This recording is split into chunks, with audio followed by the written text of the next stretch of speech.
Coming up on 2020 on ID. Skylar's parents are beside themselves. Their daughter is gone. Can you imagine? It's evil. A popular teenage girl lured from home for a mysterious joyride in the middle of the night, but she never comes back. I was scared to death. I didn't know where my baby was. Does this chilling game by BFFs hold an answer? Would you guys rather suffocate or get shot? Get shot. Shot. Drowning or suffocating? Suffocating. Inside a jaw-dropping mystery. Maybe there was a fight. Maybe there was something that made her upset. And the secret world of Mean Girls Gone Wild. Give me the phone. No, this is over. This is over. Hurry up. From cryptic messages on Facebook and Twitter to a real-life crime scene in the woods. Skylar is screaming why. What happens when three is a crowd and one person gets cast aside? What secrets do they have? And who do you believe when pretty little liars seem to be everywhere? Her words were, I have to tell you the truth about what happened last night. Best friends from hell. There couldn't be a more fitting description. Unfriended. Welcome to 2020 on ID. I'm John Quinones. Sometimes it can be hard to know who your true friends really are and who may be stabbing you in the back. Especially tough for teenagers navigating the social hotbed of high school.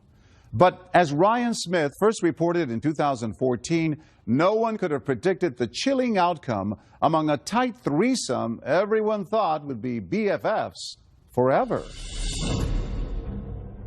They were 16 and inseparable. Best friends. High school sophomores Sheila, Skylar, and Rachel. It was always those three together. You barely ever saw one of them by themselves. Silly in their selfies. Giggly teenage girls. They're pretty, they're sociable, they're popular. But behind their smiles, secrets that would shock everyone they knew. The level of deception, it's mind-boggling. The police were just as shocked as we were. No one was expecting anything like that. Pure evil. Nestled in the Green Mountains of West Virginia, the city of Morgantown, home to West Virginia University, known as a friendly family place. What's it like here in Morgantown? It's peaceful. It's a small town that's growing really fast. Nice people. Dave and Mary Neese lived in an apartment in the tiny Morgantown suburb, Star City. Dave works at a local Walmart, Mary at a medical office. Their lives wrapped around their only child, Skylar. Hey, gorgeous. Treasuring every spin. What a beautiful ballerina. Every laugh. And every childhood memory. It was the time she had a tea party for me, and after Mary came home, she noted that Skylar couldn't reach a faucet, and I've been drinking toilet water for the whole tea party. That was a good memory. At the time, it wasn't a good memory. Yeah, I'm a crazy girl. Daddy's a crazy boy. She was Daddy's little girl. I spoiled her beyond rotten. Skylar was very loyal to her friends, the people she thought was her friends. When Skylar was 8 years old, she met another spirited child with whom she developed an instant bond. Her name was Sheila Eddy, and they became thick as thieves. If they weren't together, they were on the phone together. And that's literally 24 hours a day. I'm serious. It was always, you saw one of them, you saw the other one. What was your relationship like with Sheila? Like wants to turn away. She's like a part of our family. She really was. I mean, just like one of our kids. The lemon burns. As a teenager, Skylar had a 4.0 GPA, a part-time job at Wendy's, and an active social life. In their freshman year at University High School, Skylar and Sheila meet the striking redhead Rachel Schoaf. Rachel was the new girl. She had access to people and things like popularity, money, social status, and they seemed to bond instantly. Their duo becomes a trio. Kelly Kearns was close to Rachel. She called me her cool aunt. She was like a daughter to you? Yes. Kelly says Rachel was charismatic, popular, and talented, cast as the lead in the school play. What was she like on stage? She was a natural. On Rachel's 15th birthday, Rachel introduced Kelly to her new best friends, Sheila and Skylar. Here they are that night. They were two adorable little girls smiling up at me, you know, just looking so angelic. But that vision of angels would soon be shattered. July 5th, 2012, Skylar finishes a night shift at Wendy's. Skylar walked through the door and gave her mom a hug and said, "I love you, Mom." She hugged me and said, "I love you, Dad." She went to bed. The next day, Dave and Mary go to work. But when he returns home that afternoon, Skylar's bedroom door is still closed. I knocked on her door. There was no answer. So I said, "Sky, come on, you got to get up." And I still didn't get an answer. So I opened the door. I looked down at her bed and it hadn't been slept in. And it scared me. So I immediately called Mary. She said, "She's not home?" And I said, "No." Concerned, his next call, Sheila. She answered on her first ring. I said, "You got any clue where Skylar is?" She said, "No." I said, "When's the last time you talked to her?" She said, "Last night about midnight." Looking for clues in Skylar's bedroom, Dave discovers something out of place. When you came in here that day, describe what this looked like. The screen was gone completely, and I found it in her closet, and the window was open about that much so she can get her fingers out and lift it back up. I found a bench right here. Outside the house, Dave points out where he saw a bench, a way for Skylar to climb back into her bedroom. Then I knew, oh my God, she snuck out last night and she's not home. And then I started freaking. It's now 4 p.m., and it's time for Skylar's next shift at Wendy's. Skylar had never missed work, but today, she's a no-show. Wendy's called and said, "Hey, is Skylar coming to work today?" And I said, "Oh, Jesus." Mary said, "Call 911. Long County 911, do you have an emergency? I have a 16-year-old daughter who apparently snuck out of her room last night. She has not been home, hasn't went to work, can't get a hold of her from any of her friends. I am scared to death. Has she done this before? No. Just then, Mary gets a phone call from Skylar's best friend, Sheila. And what did she say? Her words were, "I have to tell you the truth about what happened last night." She proceeded to tell me that her, Skylar, and Rachel had snuck out the night before, and that they had driven around Star City, were getting high, and that the two girls had dropped her off at the end of the road because she didn't want to wake us up sneaking back in. I was scared to death. I mean, I didn't know where my baby was. It was horrible. Sheila and her mother come over and offer to help in the search for Skylar. We immediately went looking for her, going door to door, and we couldn't find her. But then, Mary remembers what will become a major key to finding Skylar's whereabouts. Mary said, "Oh, what about the surveillance? We got surveillance at our apartment." Their surveillance camera, intended to capture intruders, instead reveals this grainy image of that night. A car pulls up at 12:30 a.m., 30 minutes after Sheila says she dropped Skylar back near home. Minutes later, Skylar is seen sneaking out of the house. She slips into the car and disappears. What were you thinking when you saw her head flash on that screen and she's walking to that vehicle? For a second, I felt relief because at least I know she didn't get abducted or anything, you know. And it wasn't like she was pushed in. She willingly got in the car. What did police tell you that they thought happened? They thought that Sheila had dropped her off and Skylar came back home and then snuck out again. For Officer Jessica Colbank and Corporal Ronnie Gaskins, the video is their best and only clue. What were you looking for? Anything. Trying to get pictures of the tires, the rims, but it's just too grainy. And it just raised millions of other questions of who did she go with and where did she go? Next, a father frantically following every lead. I'd jump in my car and fly to the place they thought they saw Skylar. I'd go down to the supermarket and scream her name. What happened to Skylar? Everyone has their own theory. I thought something happened at home. She wanted to get away. Got drunk and fell and hit her head. Somebody maybe followed her home. Somebody's just too scared to tell us what really happened. Stay with us.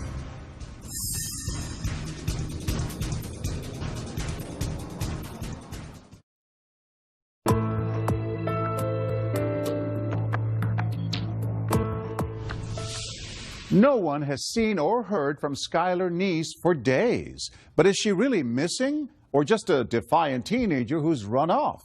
Even her friends are unsure. Ryan Smith picks up the story as police focus on their one and only clue. This is the last sighting of 16-year-old Skylar Neese. Surveillance video outside of her home in West Virginia. An eerie vision as she sneaks out of her bedroom, enters an unknown car, and vanishes. Surveillance video from the James Place apartments showed the 16-year-old girl willingly leaving the complex. A parent's worst nightmare. Anyone with information on Skylar's whereabouts? She seems to have left home voluntarily, so police do not activate an Amber Alert. Officer Jessica Colbank is assigned to the case 2 days after Skylar's disappearance. Did you think it was a runaway case at that point? It does happen. Kids run away. They come home a couple days later, or the parents find them. Skylar's parents, Dave and Mary, are frantic. Dave pleads on local TV for help, begging his daughter to come home. We love you. Come home as soon as you can, baby. Honey, if you're scared, don't be scared. You're not in trouble. We need to talk, and that's all, honey. Just come home. Each time they get calls with possible Skylar sightings, they rush into action. I'd jump in my car and fly to the place they thought they saw Skylar. I'd go down to the supermarket and scream her name. I mean, everywhere they thought they saw Skylar, we were there. Skylar's friends were worried, but hopeful. Morgan Lawrence has known Skylar since they were 3 years old. I thought maybe there was a fight, maybe there was something that made her upset, and that she'd be back the next day. I thought maybe something happened at home. She wanted to get away. Amarette Hughes, another friend, writes Skylar messages on Facebook, pleading with her to come home. Hi, beautiful. I love you and I miss you. Come home soon.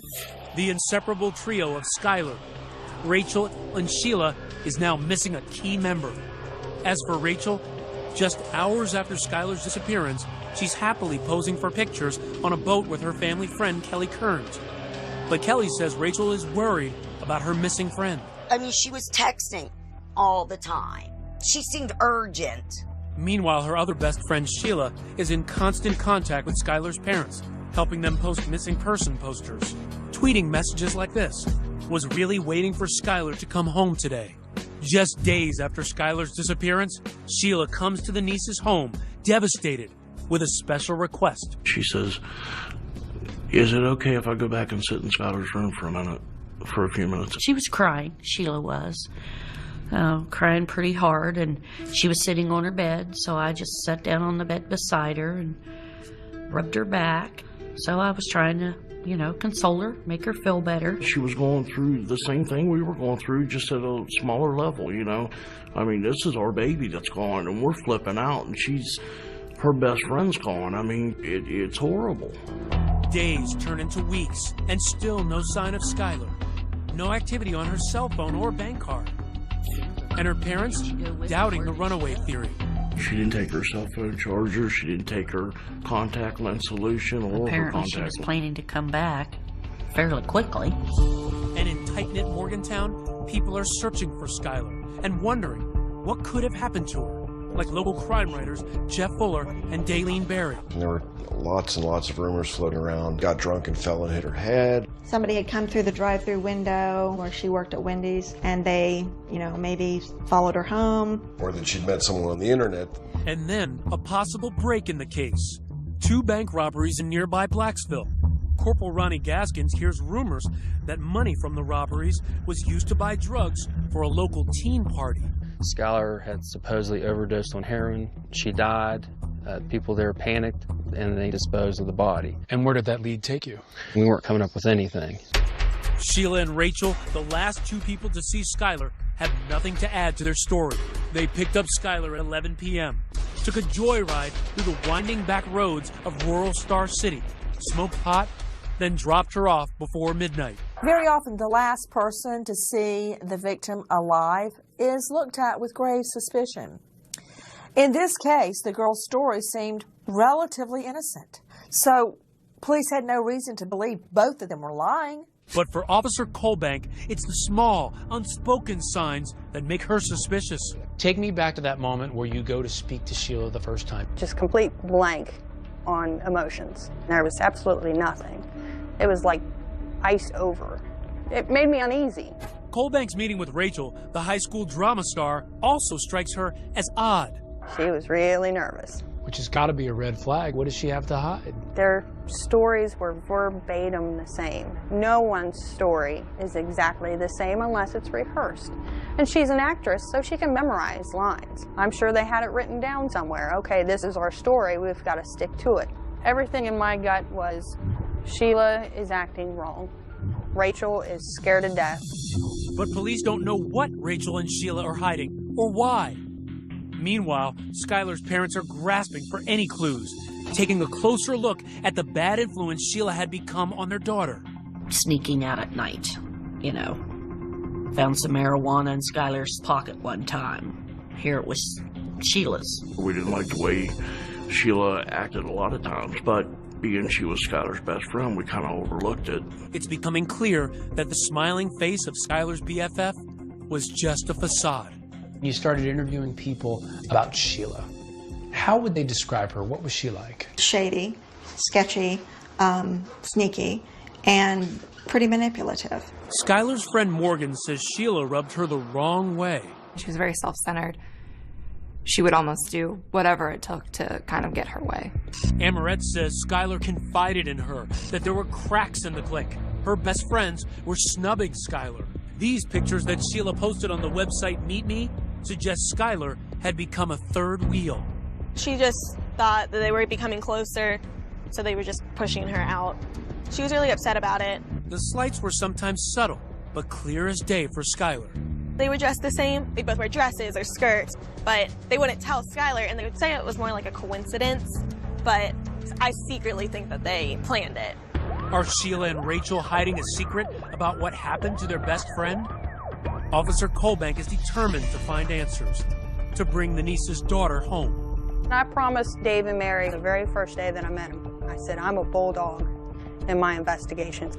I said, I don't care if it takes me 10 years to find the truth. I will eventually find it. Next, the girls play a strange, secret game, captured on camera by Skylar. Drowning or suffocating?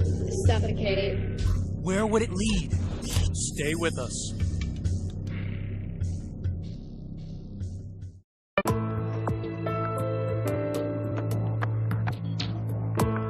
As days turn into weeks, the search for missing teenagers Skylar Neese has intensified. But with no signs of activity on her cell phone or bank card, police are beginning to think they're dealing with something far more sinister than a runaway. Ryan Smith picks up the story. Police have begun to suspect that Sheila and Rachel, best friends of missing 16-year-old Skylar Neese, are lying about what happened the night she vanished. The first red flag? Tension in the relationship. Officer Jessica Colbank pours through Skylar's old Facebook and Twitter posts. What she finds sets off alarms. You could tell she was mad at someone.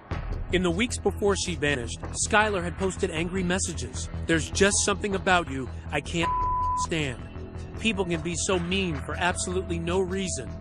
Hope you don't expect me to give anymore. Hashtag bye. And the final tweet she wrote, sent 10:48 p.m. the night she disappeared.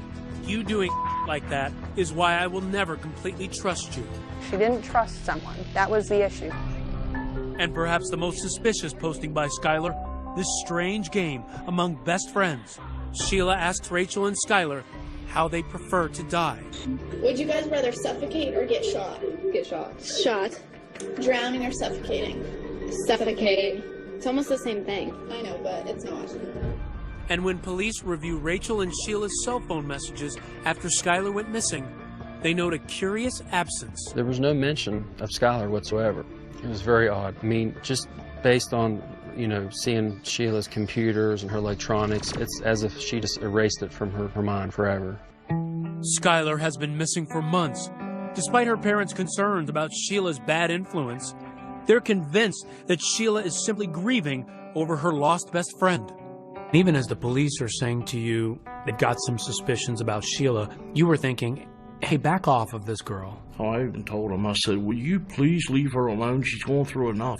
I said, those girls have just lost their best friend. Will you chill out on her for a while? What the nieces don't know is that Gaskins and the FBI, who have taken the lead on the case, are finding actual evidence of the girls' deception. Sheila and Rachel told police their joyride with Skylar was contained to the Star City area. Desperate for clues, police scoured surveillance video from local businesses.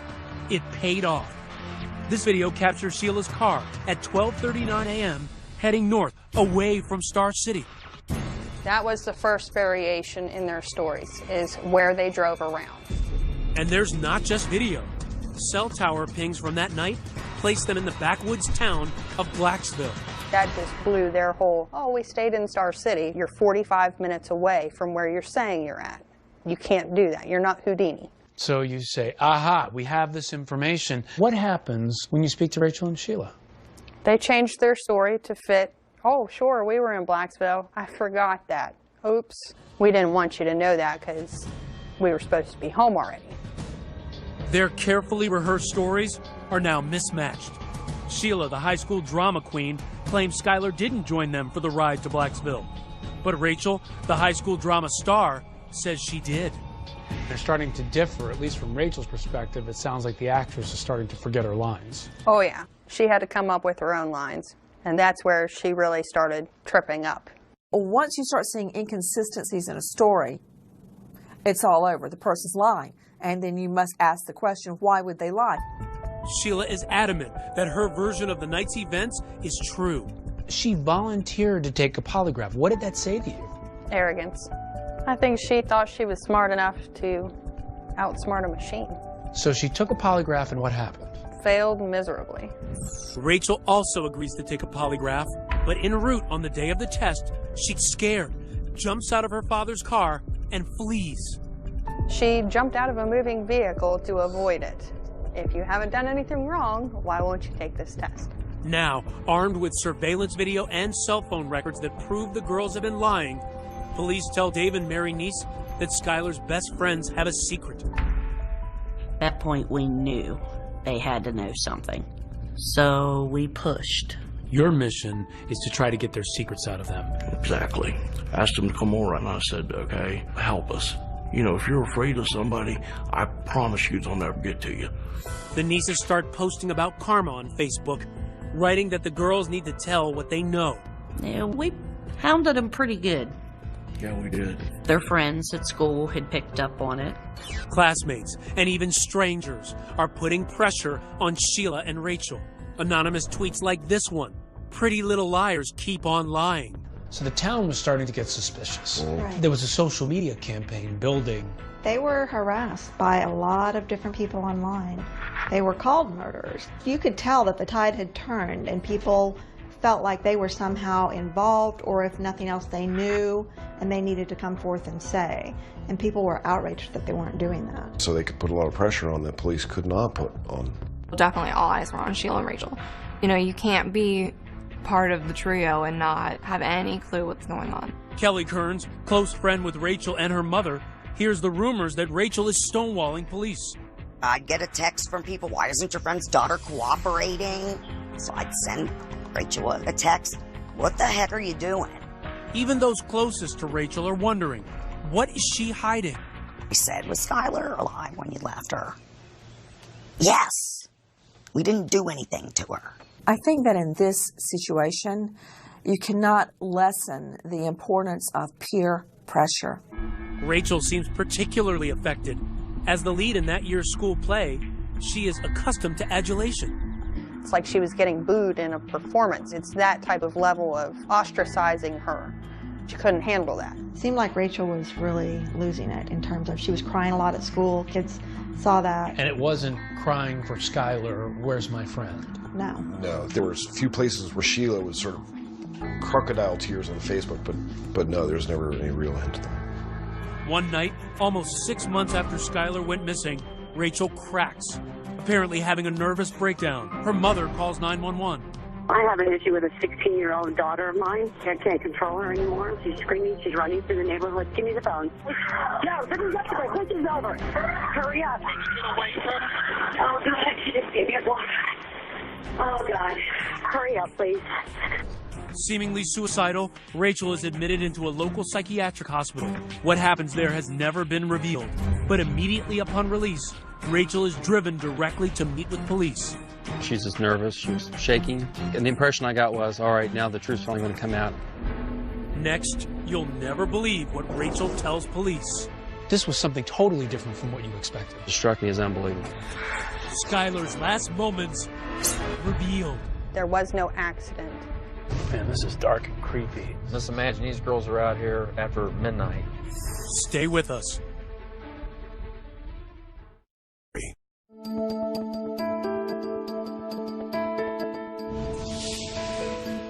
University High's leading lady, Rachel Schoaf, is not able to keep up the act anymore.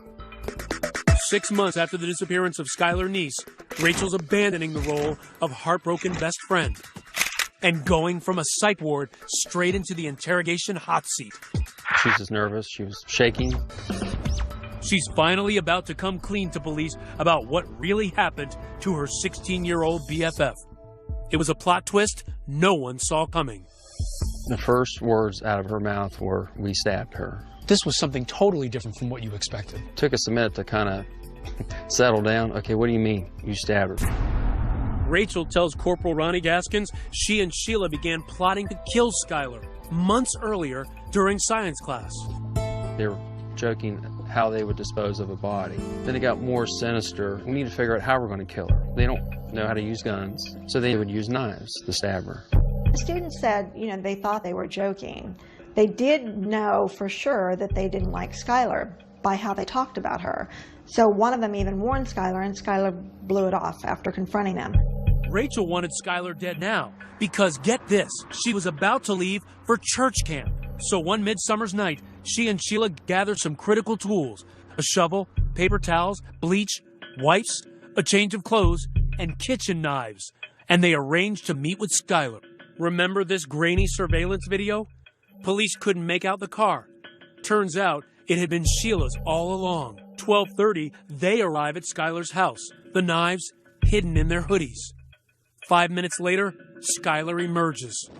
They drive out of Star City, past Blacksville, and across state lines to Pennsylvania, and into the woods of a town called Brave, where Skylar is about to face the fight of her young life. And they're driving on this road that we're on right now. Yes. And Skylar's in the backseat having no idea what's about to happen. She has no clue. Gaskins takes me back to the murder scene. Man, this is dark and creepy. I mean, Just imagine these girls are out here after midnight. And recounts what Rachel confessed. All three girls exit the car, and they walk down this road. The girls find a grassy area to sit and smoke marijuana. Skylar gets up and starts walking back to the car to get a lighter. That's when they execute their secret plan. Sheila and Rachel get up behind her and count. 1, 2, 3. And on 3, that was the time for them to start stabbing Skylar. Right here, Skylar is being stabbed by her two best friends. Yes. Skylar takes off running, with her two friends giving chase. Rachel tackles Skylar, and the pair continue to repeatedly stab their BFF. According to Rachel, Skylar is screaming, "Why?" And then they try slitting her throat because they had read that it would kill her quicker if they cut her jugular. The plan was to bury her, but the ground was too hard. So instead, they drag her body to the side of the road and cover her with branches, rocks, and leaves. They don't even bother to really conceal her. They changed into clean clothes, they wiped down the car, and they left. Like nothing happened. This was calculated, planned out, thoroughly thought of before this night. The perfect murder plot. Everything planned to the T. But why? Her only answer to that was, "We just didn't like her." "What do you mean you just didn't like her?" "We just didn't like her." Well, why not? Did you ever get the sense with Rachel that she was really remorseful? She seemed to be relieved that the truth has been told. She doesn't have to hold it in anymore. It's not eating at her anymore. Shockingly, even though Rachel confessed, Gaskins doesn't arrest her. So we had no body. We had no physical evidence. I mean, we had all this circumstantial evidence, but we needed something more concrete. And there had been no cracks in Sheila's armor.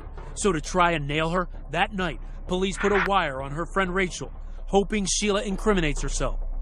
Sheila doesn't take bait. Instead, two killers take this smiling selfie together. Sheila tweeting, "Finally got to see Rach." Then, a break. Police think they have an ace in the hole, linking Sheila to the murder. They find traces of blood in her car. We had to do a DNA confirmation. Meanwhile, Rachel continues to give critical details to police. Details Skylar Neese's parents so desperately await, like the location of Skylar Neese's body. In this area right here is where we were able to finally locate Skylar's remains. She was 1, 2, 3, 4, 5, 6, maybe 7 steps away from the road. Back in Star City, the Neese family is holding a vigil on what would have been Skylar's 17th birthday. They are finally told the news they've been dreading. Skylar has been murdered. I was outraged. I was a mess. All these emotions run through my head at once. The search for Monongalia County teenager Skylar Neese is over. Skylar was our world, and now she's not here. Soon the news breaks publicly. Father, we thank you for joining us here today. But not the identities of the killers. And immediately, Sheila Eddy takes to Twitter to join the chorus of grief. Worst day of my life. The pain is real. And rest easy, Skylar. You will always be my best friend. At the same time she is pretending to mourn online, Sheila is brazenly taunting police, tweeting messages like, "Wonder if there's a Law and Order SVU where they don't figure it out." And, "We really did go on 3. A seemingly blatant reference to the crime. But what Sheila doesn't know is that authorities get their biggest break yet. Conclusive evidence linking her to the murder. A DNA match confirms that blood from the trunk of Sheila's car is Skylar's. It's that final piece that really nails Sheila. That was news that I was waiting to hear. Finally, with enough evidence to arrest Sheila, Gaskins closes in and tracks her to the Cracker Barrel, where she is having breakfast with her mother. I just want to be able to get her right then and there, get her into custody. It's a race against time at this point. Right. We're not just dealing with a 16-year-old girl. This is a cold-blooded murder. It's the end of the road for Sheila. She is leaving the Cracker Barrel just as Gaskins pulls up, cuffing the teen killer right there in the parking lot. I advised them she was being charged with the murder of Skylar Neese. What did it feel like for you to finally arrest Sheila? It was just an amazing feeling. It's also a huge victory for that young cop who wouldn't quit, Jessica Colbank. Elation. Pure joy. What did you say when you brought her to jail? Home sweet home. And then we shut the door with a big old grin on my face. Case closed for Colbank, but for Skylar's parents, Dave and Mary, sicko. Learning the killer's identities not only brought more heartache and devastation, but also fury. They're acting like they really care. And they're the ones that's responsible for the whole thing the whole time. Casting devastating new light on that moment when Sheila was overcome with emotion in Skylar's bedroom. Oh, my Lord, and we believe that garbage. Can you imagine? Your daughter's killer sitting on your daughter's bed, crying, and the mother putting her arms around her daughter's killer. Skylar trusted those two little witches, and it cost her life. Best friends like that, you don't want any enemies, that's for sure. How could they do that to their best friend? And the reason Rachel gave? That they just didn't like her? That's the biggest line of crap I've ever heard in my life. There has to be a reason. You don't do stuff like that for no reason. When we come back, the real motive? Was Skylar hiding something about her friends? Did she know too much? Skylar knew stuff about them that they didn't want out. Her secret diary revealed. Stay with us.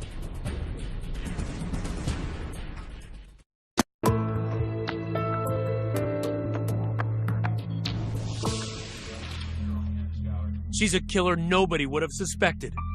The fresh-faced high school senior, Sheila Eddy, smirking in her first court appearance. After months of secrecy, the truth is revealed.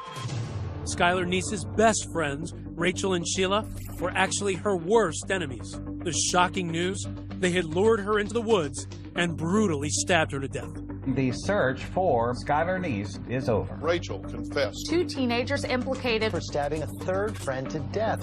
Many of Skylar's friends hear about it at school. It devastated me. I actually had to get up and leave class.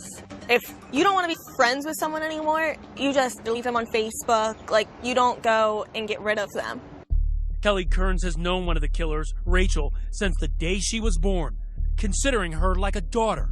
When someone tried to tell me that they stabbed them,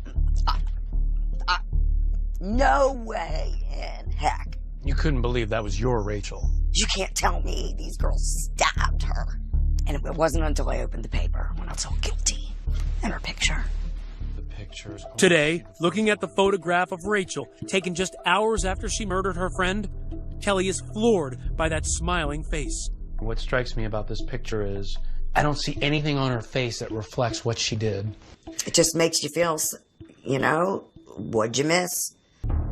And at the heart of the wrenching questions, how could 2 teenagers kill their best friend? they say they just didn't like her anymore, which is typical of teens, but teens typically don't kill each other when they fall out of like. Daylene Berry and Jeff Fuller believe envy may be part of the answer. Skylar, on some level, probably represented to Sheila and Rachel what they lost or could never be, and that was her wholesomeness. She wanted to stay focused on her goals of going to college, becoming a lawyer, being a self-sustaining individual that gives back to society. And Rachel and Sheila had somewhere along the way, they lost that. And Skylar was a reminder of something that they weren't going to be able to accomplish. So it's almost a jealousy. Yeah. She's the buzzkill. Yeah, she's the buzzkill. I think it was because Skylar knew stuff about him that they didn't want out.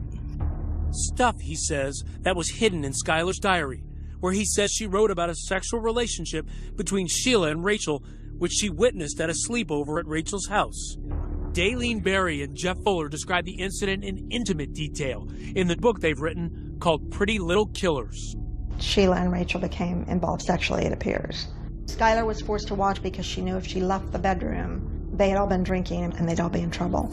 Several weeks after the sleepover, Skylar tweets, "I'd tell the whole school all the I have on everyone," which is a lot.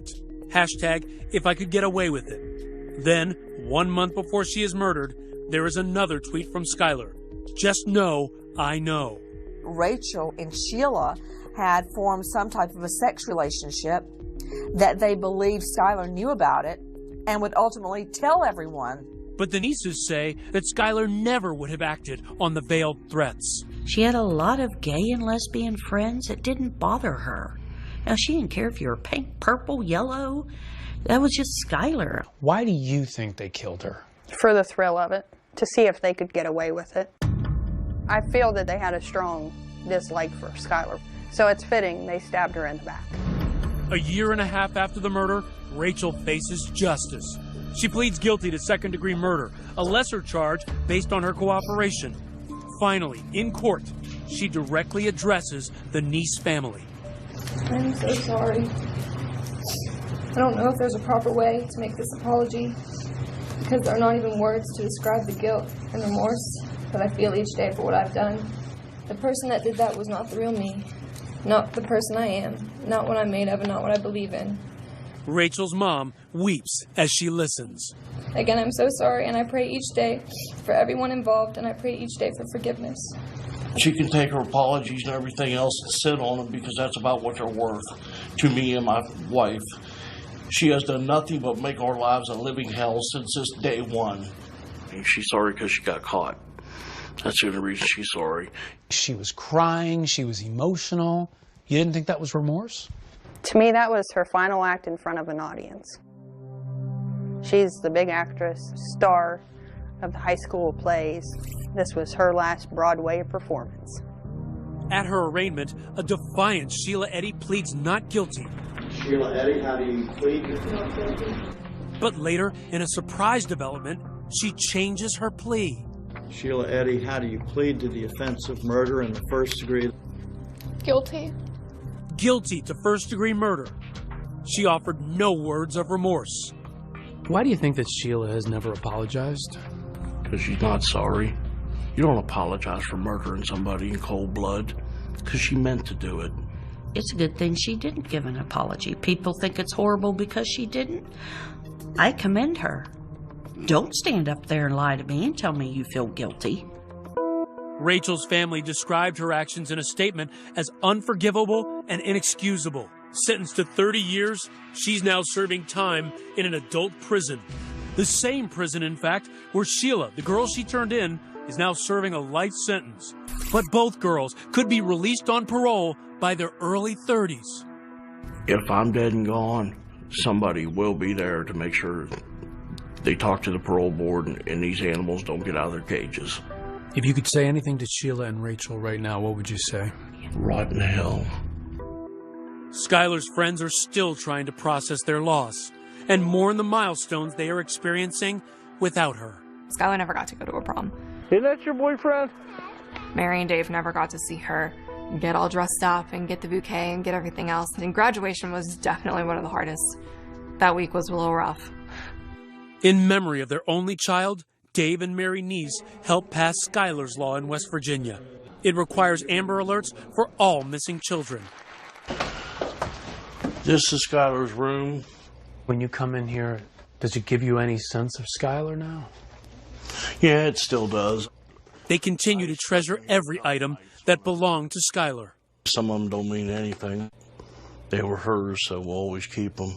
She has a bunch of cards and drawings. Yeah, see, her friends were always sending her a birthday wish for my friend. Uh-oh. That's what I think of that one. That was from Sheila, by the way. The card reads, "Happy birthday. Love, Sheila. BFF. Love you like a sister for life." For Dave, it's just one more reminder of the searing betrayal that has destroyed their world. Because of that outward appearance, people don't want to believe they're capable. I still, to this day, have people say, there's no way, it's just those two girls. Yes, it's those two girls. This crime, to me, is one of those crimes that go down in the books as truly evil.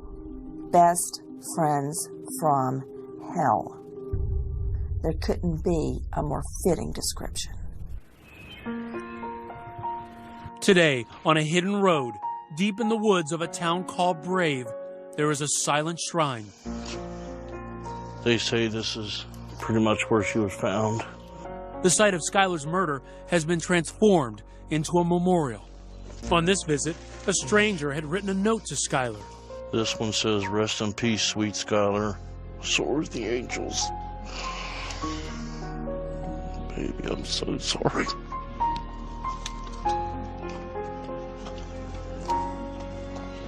If there's one lesson to be learned in here, and one lesson only, know who your friends are. Dave and Mary Neese moved from the apartment building where they were living. They say it's just too painful to remain where Skylar once lived. As of 2015, Sheila Eddy and Rachel Schultz both remain in the same prison. I'm John Quinones. Please join us next time for another edition of 2020 on ID.